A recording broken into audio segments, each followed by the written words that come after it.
by becoming rich. Take all your money, buy Bitcoin. You can wake up every morning and say GM. GM. GM. Today is... what is it? Wednesday. 15th of October. No, 16th. Getting my days and my dates mixed up. So, Wednesday, 16th of October. This is daily levels. Bitcoin doing pretty much as expected from yesterday's videos. I said yesterday morning that as long as BTC holds, as when we were over here, as long as BTC holds the bands, it's 1 hour bands, and doesn't have a subsequent break of structure to the downside, it's quite likely going to attack those highs from Monday. So Monday we started off basically off the weekly open and had a pump and a very strong move up, and then a sell-off into the end of Monday's session. Attracts always, that type of move will attract a lot of shorts with a very, very obvious stop loss, which obviously got hit yesterday. We saw massive FOMO on that breakout pump as well when price touched 68. And we saw a subsequent huge flush. Now the market is just consolidating, drifting sideways after that move. I don't think this is going for any kind of higher time frame breakout just yet. I think that mostly it's going to, and I mentioned this after yesterday, or whenever the move happened, when it started to fall back, I mentioned 65 to 68 as being the place where it's probably going to range. Very simple. That's because we had the daily open for Tuesday. So Tuesday session opened at around 65.9. Is that about right there? Yeah. Tuesday session opened right here. Tuesday went down as low as there. We came back, took out the daily low, back inside. So we have our Tuesday high and Tuesday low. That's our range now. Market grinding higher as new positions get built. So post, volatility, you see spike up, spike down. This is very, very similar to what you see around something like a CPI, where you have inflation data, or you have a Fed meeting or whatever, and you get this volatility either way. And afterwards, you see positions getting built. So there's a significant increase of open interest within this mini range we're in. There is 5,000 or 6,000 contracts. So you're talking 300 or 400 million of positions being built overnight towards the high end of this range. And I'm not of the opinion yet that this is going anything more than just where we're at. I actually think, and this is only because this path that I've been talking about has played out so far. So I mentioned back here when we held this level at 60 and held the bands, and we come up to here, I said, sweep this, then go for the highs. So we did. We swept through that level, came back inside. The exact trigger I said was reclaim the 200 EMA, hold that. We went to the highs, went to the highs. That exact same path, I did not have that in mind as a breakout. I have that in mind as the completion of a top before a retest or the completion of a bottom. Either it comes down into this area and retests and holds at those bands, or it takes these lows out, puts in a proper higher low, which I don't think we have yet. Definite higher low, definite higher low. I don't think this single wick down here, I'm not sure that is. It could be. I've got a plan for that too, but right now my expectation is very fast move, caused a lot of FOMO. People are going to chase this. If we go above yesterday's high, they're going to chase it. If we go to 69, they're going to chase it. And I certainly would not be of the opinion that buying here is a good idea. Not until I see some kind of attempt to sell off, right? So whether it actually... So, be clear here, because I am super high time frame bullish. I'm fully long Bitcoin and have mentioned this for weeks now. I think we're going higher. It's just a question of timing. In my current view of timing, it's probably December before we actually have a Bitcoin sustained rally to break out. Because to have this bigger move, I think a lot of talk is about, we've just had 7 or 8 months of shit. That means we can just go straight up. It could. It means that we will have a big move whenever it comes. I'm sure of that. But we've finished the down part. So now it tends to go through this kind of some sort of squeeze. And I think that's beginning, right? We had our biggest volatile move over here just in August. Since then, there's still been quite a bit of volatility. Typically, before you see bigger moves, you want to see volatility drying up. So basically, the market stops moving for a bit. And I think going into the election, you might see that. A little bit more of whipsaw. And then it's ready to just drift higher. But if not, then it's just pull forward a month. And we probably go 70, then pull back, and then it goes. That would be like my expectation. If this is not going to go to 58 or 60, then it's going to probably go to just over 70, back down to flush out some of this, probably is where we've just been, the lows of yesterday, and then boom, away it goes.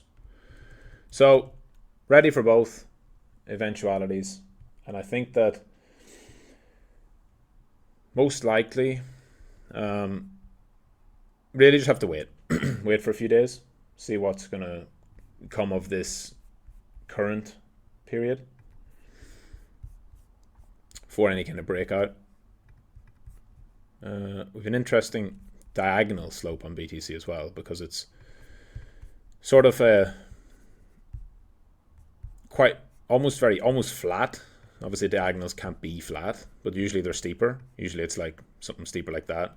This Bitcoin one, because we've had such strong bounces, each bounce is almost fully retraced from the 74 to 73 to 72 to 70, and then we are making our way up here. So there isn't actually a diagonal breakout yet, unless you really just be insanely biased with your drawing, like drawing it across there and then suddenly we've broken out. But no, not for me. This is this is price making a higher high above Friday's end of September's highs. On a weekly chart, if it closes here, you would see a positive break of structure above the previous week's highs. It's all still consolidation to me. It's all still building up for a move, definitely. I don't have any doubt on that it's building up to make a move. It's just a very, very obvious place right now. I don't think there's anybody that is not saying this is looking so good and this is Bitcoin ready to break out. So that gives me more, well, even conviction. I just currently think that Bitcoin's not going to go to all-time highs this month or pre-election, or maybe even before December. Like, I think it will before the end of the year, but there's probably a little bit more to go, and it could take longer than people think, right? If this, if it breaks out from here, I'm expecting some kind of, first of all, a top, and then some kind of consolidation before eventually having a bigger run. Like, you have to notice, or you have to remember how long these moves take in developing and what's going to happen. You saw the hype yesterday. That was Bitcoin touching 68. The market lost its mind. Twitter was crazy. The amount of tweets that got deleted were hilarious, because I saw just the timeline full of stuff about, this is it, breakout, hold on to your hats, you don't have enough, higher, blah, blah, blah. And literally 10 minutes later, it was like, went from 68 to 65. So while that doesn't, like, sentiment is only like a rough subjective guide, I use that to say, okay, we'd never trade on it, right? You would only trade on something if there's a trigger with your system as well. But if that's how people are reacting to Bitcoin not breaking out, meaning it hasn't broke 70 or 71 or 72 or 73 or 4, right? So it hasn't, not all-time high. It's not even at 70 yet. So if this doesn't pull back, which is definitely a possibility, and if we higher highs and higher lows and the dips get bought, I struggle to see how the actual all-time high getting hit doesn't produce some kind of, at least an initial false breakout. And then back for another maybe a few weeks of consolidation before the bigger break. And even then, maybe we should start to talk about all-time high price action. Maybe it's a little bit premature because I don't think we're there yet. And I do think that, again, just to be clear, I expect Bitcoin to probably spend some days here. And if it starts to come back down, I think it's going to go there. And then we will move.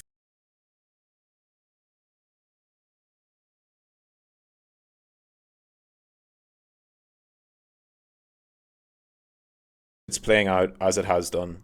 It either goes back to the 200 EMA or to take those lows.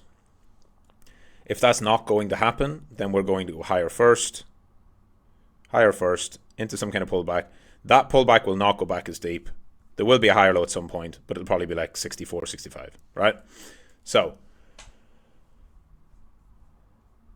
with that kind of view and the turning point in mind,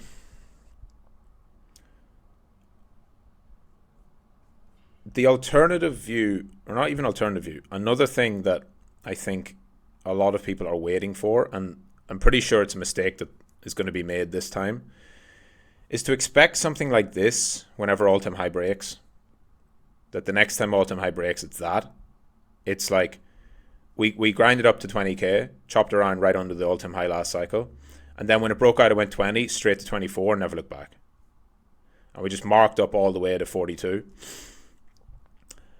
I don't actually think that's going to be the case because the levels of disbelief just aren't there. There is a real acceptance the PTC should be so much higher.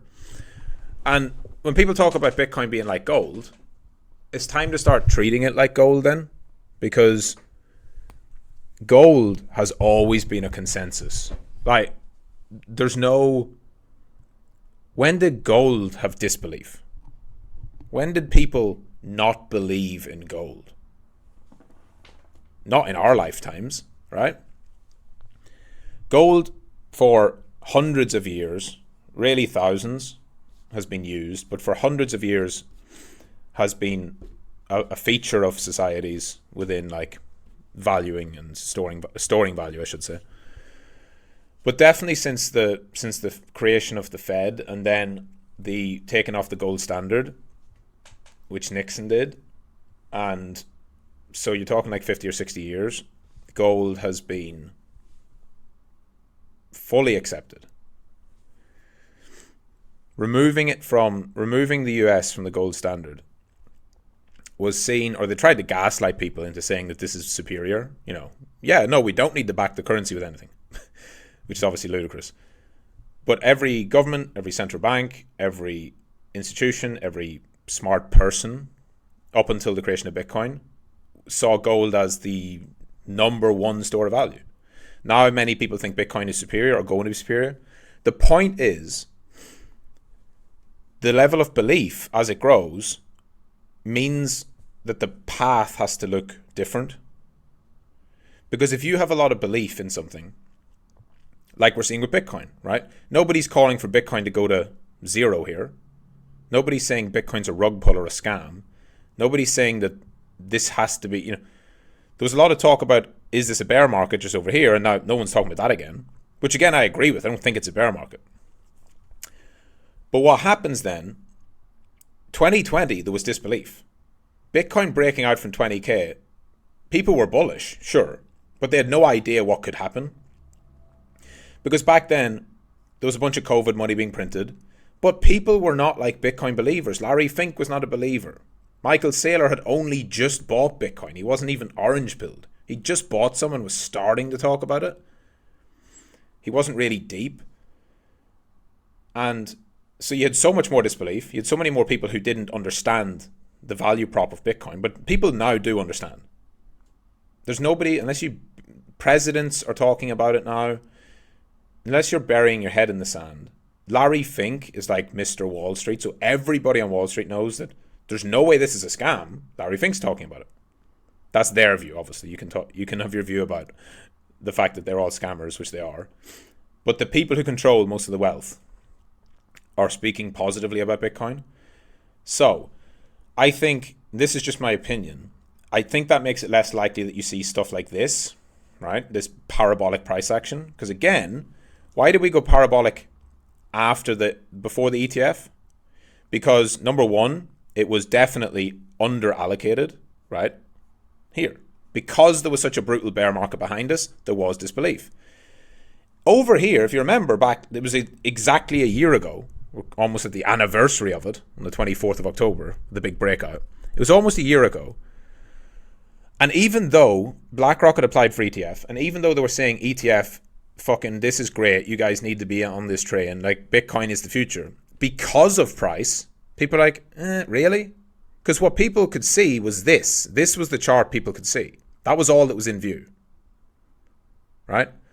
And so before it broke out, and even when it broke out, people were like, yeah, okay, great. But, and I go back and look at the tweets if people haven't deleted them. Just search it.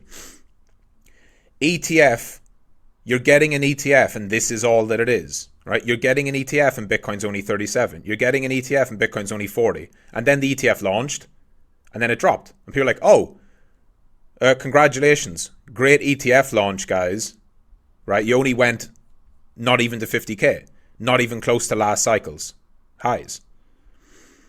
So there was loads of disbelief, despite the ETF being like the biggest thing that's ever happened to BTC. The single biggest short-term effect that's ever happened is this. There's never been like $20 billion flow into Bitcoin in from new money that we can actually see and track in like a 6-month period or whatever. So that created the disbelief that allowed this to happen, right? This actual big breakout towards the all-time highs. I think now, because that happened, because everyone's on board, because nobody really doubts Bitcoin anymore, I think a lot of people are just assuming, oh, well, the next time it comes to all-time high, there's going to be this big gap and it's going to run away. If I had to guess, I would expect it to look much more uncertain at each stage, because that's how people will doubt. So you get a breakout and then you sort of drift back almost slightly below, and then it sort of just grinds higher with these sort of rounded kind of tops, rounded out, and then maybe it accelerates towards the end of it. But this stuff here, where it's not big pump, like it's not gapping up 20K and then bull flag and then up again. It's at each of these stages here where it looks like it's rounding out, right? It's that sort of 2020 did this sort of price action once, which was over here, is this kind of thing, where it moves up, chops around, and then literally breaks structure and falls back. And it moves up and it's sort of rounded, right? That kind of thing, but at all-time highs. Because if something is, let's just say, like, if you look at gold over the years, you be mindful, because you have the benefit of hindsight to be able to see how amazing gold's price action is. But it's not really when you look at some of these runs that it has. So gold, let's take like going into 2006. Basically a blow off top, right? You actually had a pretty strong move from 500 to 700. Is a 50% increase a blow off top. For gold, it kind of relatively is. Retrace all the way back, and then this, like, in the context of what came after, this is just super bullish, right? Comes back to the daily 200 and holds at the daily bands. But from May until September, so May 06 to September 07, so you're talking almost a year and a half, gold chops around well below its all-time high. So again, if this is all you can see on the chart, how do you feel about gold? If you bought in April 06, in May 06, how do you feel about gold in January 07 and June 07? Probably not that positive on it. Just like if you bought Bitcoin in February or March of this year, how do you feel about Bitcoin? Probably that it's underperforming, right? But then, of course, it's nothing but good. And you see it just go higher and higher and higher. But as it grinds up, like a lot of this whole 2000s, I mentioned this on Monthly Preview about Bitcoin super cycle and how gold went through it, and commodities in general had a super cycle in the 2000 to 2011, right? Where it was across that decade, it was just up. In between, of course, there are dips. But a lot of this stuff, like, where was the previous all-time high on gold? It was 515, no, it was 870. So all of this kind of move right up until it hit that all-time high. Look at how it's moving. It makes highs, but then it rounds out and drops back, and it makes highs, and every time it makes a new high, it drops back, and it makes a new high, and it drops back, and it's all rounded out, rounded out, rounded out. Eventually you get some kind of a bigger move. This is much more of what I expect for BTC. It's not going to look like gold. It won't look exactly like gold. It's not supposed to be a one-to-one comparison. It's more so that when you see these moves, like this, for example, the gold consolidation from 2020 until this year, so basically 4 years, and it did have a big gap breakout and it's continued since, but that's a 4-year reaccumulation. I don't think you can say, I've seen this a little bit, I think people are saying like, oh, Bitcoin's in the same thing, it's like 4 years or whatever, 2020, 2021 until now, 3 years, nearly 4 years, but it's not. It had an 80% drawdown in between. This is not all one big accumulation. You've had a full distribution and into a full reaccumulation. So it's not the same as saying gold from gold from 2020 to 2024 didn't drop back more than like 30%. And it all stayed near its highs. So I just think that when it makes new highs, especially since at just under 68, there's such a positive sentiment. I think when it makes new highs, it will look bad, but just keep getting bought on any dips. And essentially what you see is like, that sort of price action there. But if you're looking at like the way I would expect it to move is you'll have some kind of a support. It will move up and up and up, and you'll have trending structure. Then that trending structure will break. And so it will look like it's breaking down, but it's breaking down back into support, which gets bought, and then rinse and repeat in different forms. Where if you keep a zoomed out view, it's higher highs, higher lows. If you're too zoomed in, it looks like it's breaking structure a bunch of times. And that is the best way I would see it to actually continue rising, because you need liquidity. If Bitcoin is going to continue to 100, 150, 200K or whatever in the next number of years, and it's not going to have deep drawdowns anymore because the fundamental value of it has increased to a level that it won't go below, which I think, then you have to generate liquidity in other ways. That's typically by putting the market into structures where people would sell. People will sell, different traders and investors will sell based on different things. Some of them will sell when it's below high time frame moving averages. So it will lose the high time frame moving averages at times, because that will induce people to sell. And if they sell, people buy off them. It will show classic like market structure. If you're a market structure trader and it's making higher highs and higher lows, higher highs, higher lows, and then it stops doing that, people will sell, right? So if people start to sell and sell and sell, and then it forms a bottom, that's a way to get people to give their Bitcoin back. So that's the kind of thing I'll be watching for at all-time highs. But anyway, that's a bit further away. For now, two paths. Either it chops around here and comes back, or we grind higher towards that 70 or 74 all-time high, and then we drop back there. Those are my two paths. Now, there's something big going on. There's this new coin called Goatsius Maximus, which is something to keep an eye on because it's potentially reigniting crypto AI narrative. So this, in a very short TLDR, some guy he trained a Twitter account on an LLM, or has made an LLM of a Twitter account that's trained across like Reddit and 4chan and Twitter tweets and stuff. Essentially, I think it's called Truth Terminal is the Twitter page. And it's supposedly a Twitter account that posts entirely by AI. So it's an AI agent that is posting on Twitter based on what it's learned from what it's been trained on, plus it's obviously learning all the time and finding new stuff. And it just shit posts. But one of the things it did is it didn't create this meme coin, but it decided that it wanted to have a meme coin or have a connection to a crypto token, and it endorsed this coin. I actually saw this the other day when it was in like 20 or 30 million market cap, and I didn't really think too much of it at the time because you see this stuff kind of pop up on Twitter all the time, and this happens to be one that has just blown up since then, and it's literally gone like 7 or 8x since then.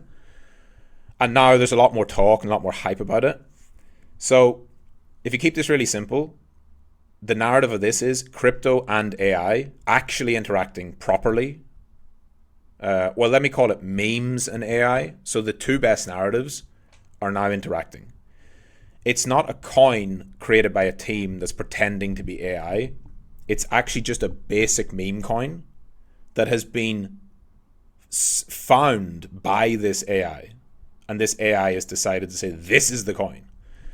So I guess this is the coin, right? In terms of where it can go, your comparisons of this are compare it to big meme coins. So it's 260 mil market cap, so it's not big compared to big meme coins. And compare it to big AI coins. It's not big compared to big AI coins. Now, it's not an AI project, but it's possibly the most interesting use of AI and crypto so far. Right? It's not some bullshit team pretending that they're going to build some AI stuff. It's just a worthless meme coin, but has been discovered in a kind of novel way with this AI choosing it. And people have talked about this for a while. Arthur Hayes wrote about this in many of his articles last year. And it's not just him. Like, I think everybody who understands or has an idea, I guess, no one really truly understands the impacts of AI, because even the AI engineers and devs and all, they can't even decide what AI is going to be really like. But most people who understand both crypto and a bit of AI seem to think that whenever autonomous AI agents are more prevalent, that they will want to transact in digital currencies, because, at least in theory, an AI should not subscribe to a fiat currency. It shouldn't really understand fiat, because fiat has no inherent value. It's a very centralized thing, and the AI is probably not going to want to go through all the loop. So basically, if you had an AI agent that needed to make payments and get paid and transact, why would it choose the US dollar? Because again, these fiat currencies are centrally controlled by people and central banks and governments.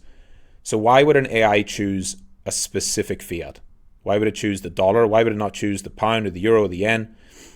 It would probably want to choose something more universal, which actually is why Bitcoin is most likely what's going to be used by AIs overall, because it's the decentralized currency. So it's not to say that this GOAT is like the currency of AI. This AI bot or whatever, this Twitter page, has decided, because it's a shit posting Twitter page, it's decided to get on board the meme train, which is just an interesting thing.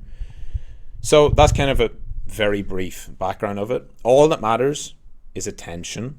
It's got loads of attention. It's probably going to continue getting more attention. It's probably going to continue to grow. And so a coin is just a coin. So in terms of trading it, it's following a trend. It has so far had a pullback once into the 50 EMA on the 1 hour. That held, and we made new highs.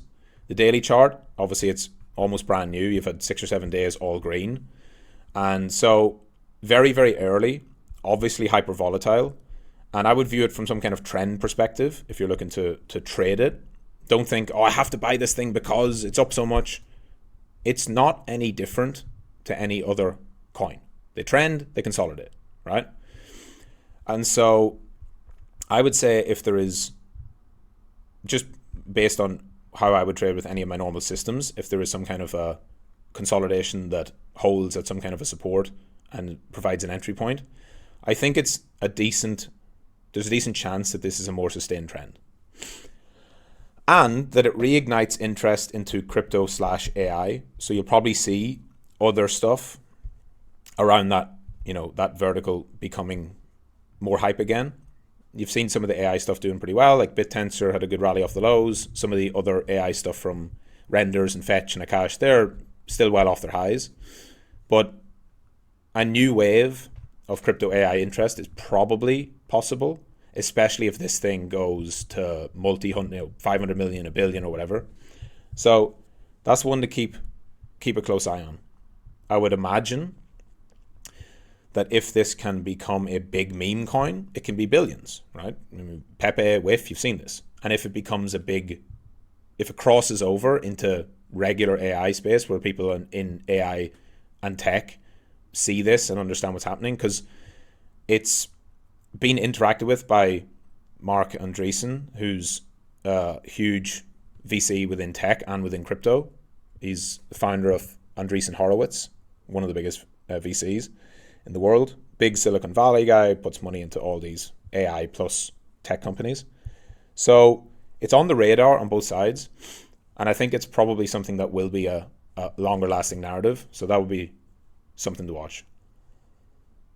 And it's interesting, like, this is how this happens. I said just a few days ago, this is what happens in bull markets. Remember SPX 6900? Remember GigaChad? They were the hot thing, a few days ago. Well, this is the new hot thing. And this is what bull markets do. And fucking every day it's like there's something new. So you have to filter through and see, are these going to be just short-lived things, or are they going to have stickiness and staying power? And typically the way you see that is you wait for the first wave of attention to die off, and you wait for the pullback to happen, and see then, is this going to be something that sticks around and goes higher, or is it just one and done, pump and dump? So I'll be watching that. So that's it. Pretty long daily levels today. Bitcoin, bit of an overview, done, pump and dump. So I'll be watching that. So that's it. Pretty long daily levels today. Bitcoin, bit of an overview, and this latest GOAT. So there we go. GM.